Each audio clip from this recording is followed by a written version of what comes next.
Well, that was all the highlights from the Rams 2016 semi-final series in the NHRU, and it was a big week. A lot of things happening, and covering all those things happening is our guest this week on Ruck Off, Jimmy Gardner. Thanks for being here, mate. Straight from the Newcastle Herald, straight from writing all night on a plethora of issues, mate. Yeah, certainly the sacking of Scott Miller at the Newcastle Jets put a spanner in the works. I was having a nice, easy lead up to the rugby union semi-finals, but alas, there's always something happening in Newcastle. Never a dull moment in sport here, that's for sure. Well, you say easy lead up. Well, let's talk about that. It's not been so easy. The week before, you had the Maitland situation, the Maitland drama, with Waratahs fielding the rugby league side in the lower grades. And then coming into this week, there's been more sightings than whales off the beach, mate. Yeah, certainly. I mean, this time of the year, isn't it? Emotions are high, stress levels are high, and the stakes are high. So clubs in particular tend to have a more forensic look at certainly games and replays, particularly if as we've seen, if one side finds an instance of foul play, well then generally the other side thinks, well, let's have a good look. And I guess that's the beauty of Bar TV Sports. You can certainly have a much more forensic look at games now, not only tactically, but also in the instance of foul play. But hopefully it doesn't degenerate into the farcical situation we saw last year, which the whole final series was pretty much overshadowed by threats of players being cited and counter cites and appeals and counter appeals being lodged and Supreme Court action and all sorts of that. So hopefully, obviously the Dan Kebbell case still has a bit to go. It will be heard next Wednesday. Hopefully there's no more acts that warrant too much attention this weekend and we can get on with playing some footy. So in getting to the Dan Kebbell situation, he still misses the week with the red card. Is that correct? I think still he's suspended until he actually fronts before the judiciary. So regardless of the red card, until that matter's heard, if by chance it's adjourned again for a following week, well then he still wouldn't be able to play until the matter's actually heard, which is pretty logical, I guess. Interesting one. I know, speaking to Wanderers coach Vic Pass, he was pretty keen for it to be put to bed. They don't want this to be a distraction, but obviously after talking to Dan and talking to the legal people, they believe they need to put together a bit more information before they can take this to a hearing. So, and I guess and Dan or whoever it is deserves that, to have the best case possibly presented that they can come up with. So a little bit more to play up on that case, but hopefully not too much more. Well, I guess speaking of Dan Kebbell, do you think maybe he's a victim of his own circumstance, or is he unfairly targeted for some of this sort of stuff? Oh, I'm not sure targeted is the right word. I certainly believe he certainly has more eyes on him than most players. And when you're Dan Kebbell, I think when you get to this point, you can't afford to be, I won't say there was intent in whatever he's done, but you can't even really afford to be careless. I mean, if you do something that's careless and you're Dan Kebbell, then normally, it's blown up. So I won't say he's targeted, but certainly, there is a lot of eyes on him, put it that way. Yeah, it certainly is. And another player as well, he got a yellow card on the weekend in the Sunday game, Dylan Hines.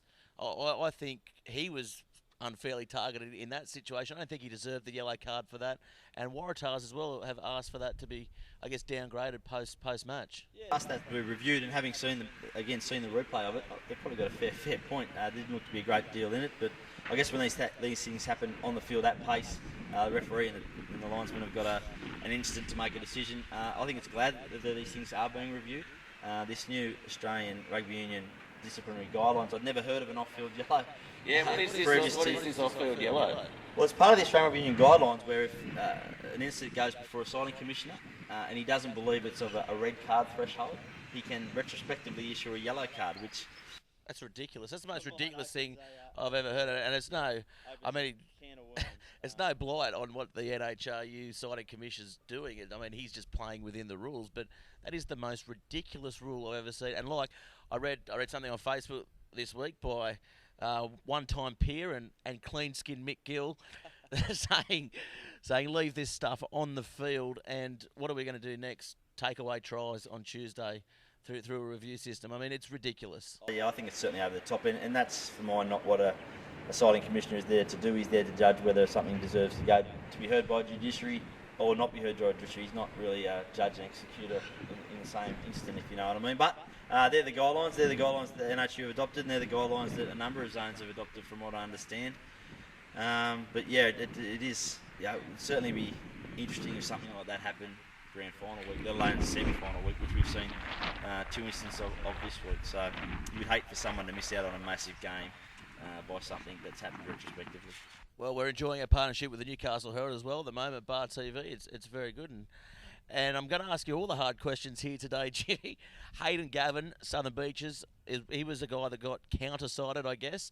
Do you think the lesser clubs maybe get looked after more in the judiciary? Because I'll say it, I think occasionally they do. I think having looked at that one, I didn't see it during the game, but having looked at the replay of it, I thought probably he may have had a case to answer. I'm not saying it's a hanging offence by any stretch, but I thought that's possibly one instance, if they're looking at some consistencies throughout some of the other striking charges this year, that's one maybe the judiciary could have at least had a look at themselves rather than being an off-field yellow. But that's the way they've seen it. So again, I think it's time they just get on with it now. I can't imagine. Well, hopefully there's not too many more sightings of video evidence done as I won't say this was tit for tat, because I know neither Viv Passy or Johan Lawrence had really cited anyone this year. Just when it gets to finals time, as I said, emotions are high, the stakes are high, stress levels are high, and there's a more forensic look at what happens on the field. Well, getting back to Johan Lawrence, I mean, he's done an impeccable job this year to get his side into third position. The game plan they executed on the weekend was perfect to counter Wanderers' flat structure, their defensive structure. You know, they went through them rather than try to go around them, which we saw Merewether Carlton try to do the week before. And it's credit to him and indeed his entire coaching staff. You know, he's got a few good guys in there behind him as well, backing him at the club that have helped him all year. Yeah, well, they certainly did their homework, didn't they? Not only did they take Wanderers up through the middle and just be methodical in the way they recycled, the way they defended, they had their outside centre rushing up and cutting off the supply to the Wanderers' danger men, which are Tim Marsh and Bill Coffey. I think they finished 1-2 on the leading try. Certainly, Tim Marsh was the lead try scorer with 18. So tactically, very smart play. You would think Waratah, given the way their side is constructed, they might try similar tactics this week. I'm just not quite sure whether they've got the fitness to do that for as long a period and the discipline to do that for as long a period as Southern Beaches did. Because I mean, the way they recycled that ball, and really they just ground Wanderers into the ground, didn't they? And any time Wanderers did get the Pillars in their own half, and they sort of looked to push things a little bit. And that stiff breeze as well certainly didn't help, especially in the first half. The kicking from Simmons wasn't the best we've seen from him all year positionally, but I mean his goal kicking it's amazing at the moment. So. We'll talk about that game a little bit later. Let's go to a bit of a review of the Sunday game, which I guess you watched at home. And apologies to all our Bar TV fans out there. We had it at 26-all, and I guess we gave Merewether Carlton the extra point purely because of the player points fiasco to get them the draw. Nothing to do with. I tell you what, yeah, that's right. I tell you what, I called a pretty bloody good draw, that's for sure. I mean, that game, Merewether Carlton. I think that at their season, I think they're a victim of having probably too many bodies on the coaching staff, and you can see the way they play. They've just been disjointed all year, and they only sort of clicked in the last 5 minutes last week. And when they did click, they're one of the best teams in the competition, which is unfortunate because they went out. But a testament to Waratah, they played pretty hard. They do. I mean, they're a big, robust, bullocking sort of side, and when they get some go forward, I mean, then you've got people like Carl Manu and Chase Hicks who've got some pace out wide, they can hurt you. Geez, it would have been interesting to see if they still had Tian Lutz in that back line. You know, Dane Sherrod as well. You know, you got Lettingham playing fullback. I mean, when Lettingham played fullback against Carlton in the second round, he was unbelievable. Mate, you got only how high could they have gone with those? I'm not just counting them now either, for that matter. But yeah, they've certainly had a couple of big obstacles to get over. And I watched them play Lake Macquarie in one of the final rounds. It might have been 15 or 16. And they put it together for 5 minutes, and you thought, wow, where has this been all season? When they click and when they all are on the same page, and they're all, when they get that momentum, the adrenaline seems to take over, and they can really hurt you, as Merewether saw in that first half. But the thing with them is when it gets tough, or when they get a bit tired, and other sides get a toe into the game, that's when things get a bit difficult, and they start giving away penalties and piggybacking teams into the contests, and that's something they certainly won't be able to afford to do, I wouldn't think, against Wanderers this week. Well, Cam Davies, he was the Dust House man of the match, and he's certainly, no disrespect to Ford, he's a good halfback in his own right. I feel sorry for him getting pushed back, but Cam Davies, he's out and out class, and he really led that side around on the weekend from halfback. Oh, indeed, I like him. He's got some go, he's got some ticker, he backs himself. Occasionally he backs himself a little bit too often in terms of his kicking. But that day against Lake Macquarie, he played fly half. and it just didn't work. As soon as he went back to halfback, all of a sudden they got some. He gets him a roll too from the back of the ruck. He can dart himself. He's big and strong. Like a quick Luke Sherwood. With hair as well, not going bald at the moment. moment. One of the many battles this weekend. Luke Sherwood comes back after missing last week's qualifying semi-final on suspension. Daniel Martin also comes back into that Wanderers side. So while they miss Dan Kebbell, they get a couple of very handy, very experienced players back. And they missed Luke Sherwood last week. I mean, Zakatala, good on him for sticking his hand up to say, I'll have a dig at half. I thought he played pretty well as well, Zakatala. I thought he did play. Yeah, you do need a halfback. In big games, the pressure on good service and just getting to the ruck and knowing the right options to take is so crucial. We're going to have a quick break now and have a look at a hit by Fogarty on Cam Davies here, because it was an absolute bell ringer and it was the hit of the Rams 2016 semi-finals. We're back with you shortly. Inside, Manu lined up on the left for the Tars. They go to the left towards Manu. Davies does well. Good. Oh, hit by Fogarty. That is an absolute blinding hit. Well, we are back now for everything ruck-off orientated, and it is certainly becoming a very big semi-final series in this Rams 2016 Premiership. We're going to go now to the Rams low percentage play of the week. We saw a big hit there by Fogarty. Now, there's been a couple of big plays all throughout the week. There's a couple of things we could probably vote on. I mean, the win by Beaches in itself, no one sort of thought they'd get there. Everyone was writing them off. It certainly has opened up this semi-final series, that's for sure. So maybe Johan Lurens for the game plan. Oh, absolutely. I think it was a coaching masterstroke, and the way they executed as well. It's all well and good having a game plan, but the way they executed it, they stuck to the program, to the T. A couple of little lapses. I mean, a couple of tries that Wanderers scored early on were probably a little bit loose from Southern Beaches, but once they got in the grind, all applause to him. He deserves every recognition. Yeah, certainly sniped them, didn't they? They came up and it was a surprise attack. And at one stage, I think we counted there's 27 phases, which in local rugby it's unheard of, and it was very well executed. And will be interesting to see how they play against the Hawks this week, because I know Bubba Coleman was sitting in the stands both days with hawk eyes peeled, I guess. Certainly a student of the game. He would have gone over the videotape. I'm surprised he didn't have the drone above head, getting some special insight for him. He's certainly a coach that looks at every possible way of getting an edge, everything that he can do to benefit. Well, he was so intrigued in the game on Bar TV. Actually, he didn't watch it. He didn't come to the ground on the Sunday, but he was actually so intrigued by the game that his brother, Darren, who's coaching the Country Eagles, was up about 60-0 with the Vikings. And his brother sent him a text and said, "How easy is this coaching game?" And Bub was like, "What are you talking about, mate?" Didn't even know that he was up against the Vikings, one of the favourites in that Buildcorp NRC to take it out. So the Country Eagles are going pretty well as well. Talking of favourites, they'd have to be right up there. I know they started well last year as well, but I seem to have a bit more. With the inclusion of the Sydney players as well as the Randwick and Country boys, they've got a sprinkling of Wallabies there. I think their inside centre was called up to the Wallaby squad this week. So, look out for the Eagles. Yeah, certainly will. So, Johan Lurens, you are Ruck-Off's Rams low percentage player of the week. And we'll take a quick break and come back with all the round previews after this.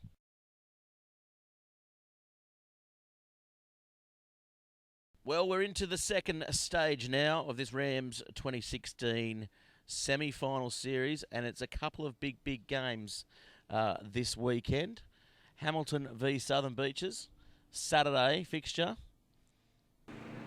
Yeah, probably. I mean, I think I'll be right in saying everyone agree. Not the major semi-final most expected. I think certainly Southern Beaches will pose a big threat to them, particularly if they play with the discipline they played last week. Hamilton haven't been without their problems. They've lost Harry Beach for the season with a badly broken nose, which ended up having a clot. How did that happen? That was against Wanderers. I think it was a hit from Dan Kebbell. All legal, of course. That was cleared from the Judiciary, no issues there. And Sorelli Banavalo broke his finger, and he's gone for the season as well. Yeah, that's a big one too, and he was in hospital for that. So yeah, and he's definitely gone for the season. So those two are definitely out. But I do understand they will get Tweedy Assey back this week. He broke his hand a few weeks ago. He's got a special brace that he'll be wearing that you're allowed to use. So he will certainly add a bit of starch on the side of the scrum and make up to a degree. Totally different title player to Harry Beach. And Sorelli Banavalo. Sorelli Banavalo. But he'll give them a bit more starch. But I reckon. You know what? I reckon Sorrell will be back grand final. Well, I'm my not sure understanding, about his you know what Bubba is like. Yeah. You know what Bubba's like. I'm sure he will. If he is any remote possibility of playing, he will be there. But they've got so much depth. They can cover for those guys quite comfortably. You only have to look early in the season. I think they had 8 away, including 5 at country and 3 badly injured, and they towered up Wanderers at 25 that's or right, something. yeah. So they've got the depth to handle that, and they're a machine at the moment. It's going to take an enormous performance by anyone. How do you think Southern Beaches go about playing this game? Do you think they use the same game plan? I honestly don't. I don't think they can go too far away from that game plan. They can either. I think that's where their strength's going to be. Their strength is definitely up the guts now, and they've got a very, very clever and crafty number 10 in Michael Delore, and he's the one that's been forgotten in all this. But when you think of Southern Beaches, you think about Bartella Lever and their forward pack, but he's playing the best football in his career. I mean, he's playing as good as he was when he was playing for New South Wales Country. Absolutely no doubts before he went overseas. Well, he's in line for the Anderson Medal, of course, presented on Grand Final Day. He would be my smoky. I mean, I know a lot of people, Nick Davidson always picks up points, and rightly so. He's a real leader at Maitland. And Seba Rockabora was certainly was high in the counting early on. Jay Straw's another one. But for mine, in terms of I wouldn't be upset with that way. I think he'd be highly deserving if Michael Delore got it. And it's always difficult when you've got 2 players from the same club sort of taking points off each other, and there's no doubts that Barr and Michael would do that. But, if he gets some front football, he's very clever. He knows how to set up his outside backs. He's got a great connection with his brothers, and particularly Adrian. Some of the kicking last week was exceptional. Well, he's coming up against probably the best fly half in the competition, Jason Keelan, who last year copped a bit of contact off the ball. I think they're going to pressure him again because it certainly worked for, I guess, Wanderers last year. If they can take a bit out of that, play within the rules, of course. Oh, mate, you're fine in finals football. Most 5-8s are going to cop the heat, aren't they? Because generally, them and the halfback are the guys who got their hands on the ball the most. They're the one that control the game, direct play. But yeah, Michael's. He's the thing about him this year. The difference has been that he hasn't been injured. He's been able to get through a full season. He's obviously full of confidence. As I said, he's always been a smart footballer, always been a talented footballer. But this year, he's had a good run with injuries, and it's showing. He's playing behind a forward pack that has got a bit of grunt. It's more than 1 or 2 players. They're working as a pack, and they're creating some front football for him. So they'll provide a challenge for Hamilton. Don't worry about that. But I just, it's hard to go past it. So you just look at them right across the pitch. One to 50. Say Hamilton by 5. Southern Beaches were up, and they won't like this. They'll be into me for sure. I can see the comments on Facebook. They were so up for last game. They were so up for last game. I just think they might have a little flattener here, and if Hamilton get on a roll early, I think they could certainly win by a couple of tries.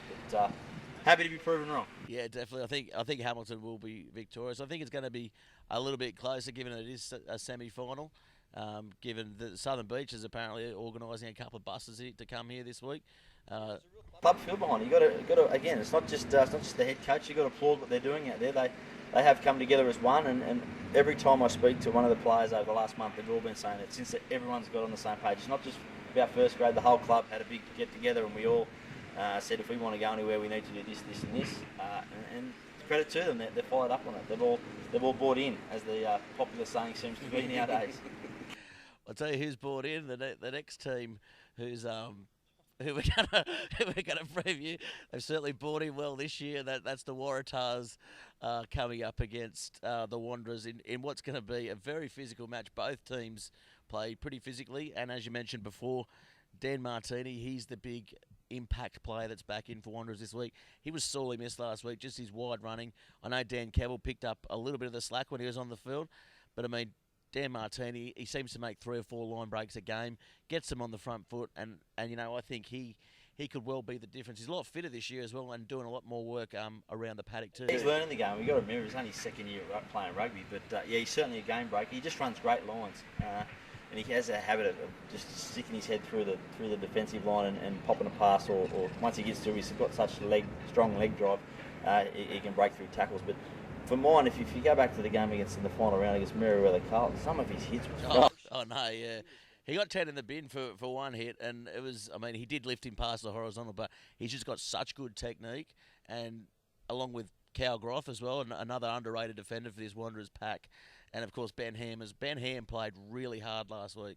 He's been the unsung hero of that team. Again, a lot of people look at Kevill and they look at Dan Martin because what they do in the open, they're sort of dynamic players. Whereas Ben Ham I think he's got through as much work as he got through the year he won the Anderson medal, and that's saying it because he was enormous that year. But I just think the defence in this, some of the hits is going to be fantastic. I mean, they're going to rock this stadium. Mate, Waratah whack you hard, no matter where you are, and Wanderers too. They're going to have to aim up physically. I think the game will open up once that sting's taken out of it, and perhaps that's where Wanderers may have an advantage if they get the ball early to, as we said, Tim Marsh and Bill Coffey, and Bill Coffey will come in hunting around the rut looking for a lazy defender or a tired defender. He can certainly cause some damage there, but I think it will be a bit more open, particularly come the second half. But the Waratahs, they showed in glimpses what they're capable of, and geez, as I said, I know they're missing out Tian Lutz and Cameron and Dane Sherritt, but well, their number 8, Leo, he's played unbelievable last week. Their hooker, Peniata, he's a very dangerous player as well. His set piece, probably not as good as maybe the Wanderers, but I mean, Ben Christensen's going to be out, so you'd imagine Phil Bradford would just come straight into that side. Yeah, absolutely. And you're missing Alan Miracalis. He's the best front rower in the competition. Oh, yeah, of course. Yeah. By a million miles, and I know that might upset a few of the other big boppers out there, but no, he's outstanding. The work he gets through, from 5 metres out, he's almost unstoppable, and he's a very good scrummager. So, yeah, as I said, I don't think this will be a one-sided affair. I think Wanderers have touched him up both times they've played him this year. But again, you talk about semi-final football, you talk about the little 1%ers, they referee differently. There's no doubts about that. Well, both sides as well. Both sides are the least disciplined sides in the competition, copping the most yellow and red cards throughout the year. Be interesting to see. Drew Tonks, I think, is the referee for this one. I was under the impression it was going to be Brendan Farrer again. So I got word that it may be Drew Tonks, or maybe he's doing the other game. I don't know. He's a Specsavers referee, so they don't get it wrong too often. But in any case, it'll be interesting to see how it is refereed early on anyway. So I think it'll be brutal, mate. I think both teams will come out liking because we want a hard game. We want to see tough game, and we don't want to see penalties for toughness. I guess some of the hits out there will be brutal, as you said, and it's going to be a very good match. Of course, get to the game, get out. It's going to be a wonderful weekend here at Number 2 Sports Ground. Get out and support the teams because the Rams NHRU, it's a perfect day out for anybody. Let's get into the pointy end now, and the entertainment's good, and the hits are going to be big. I think we'll see some tries. We certainly will, and that's it. And so that's our Top Better round preview for this week. Of course, get in the game with Top Better at topbetter.com.au. Now, before we go, Jimmy, one opportunity to tell someone to go and get rucked or ruck off. Who you got? Mate, I'm too nice a guy to do that. I need people to buy the newspaper and go to our website, so I don't want to upset too many. So have a nice afternoon and enjoy your footy. And of course, you can't get to the game. Bar TV Sports streaming live on the Newcastle Herald as well, which is an unbelievable partnership. And it's one we look forward to growing throughout the years, throughout the summer, and of course into next year as well. So in any case, we will see you next time. I'm Gareth Wazick. We'll catch you next time for Ruck Off. Thanks, Jimmy, for joining us. It's been a pleasure. See you next time.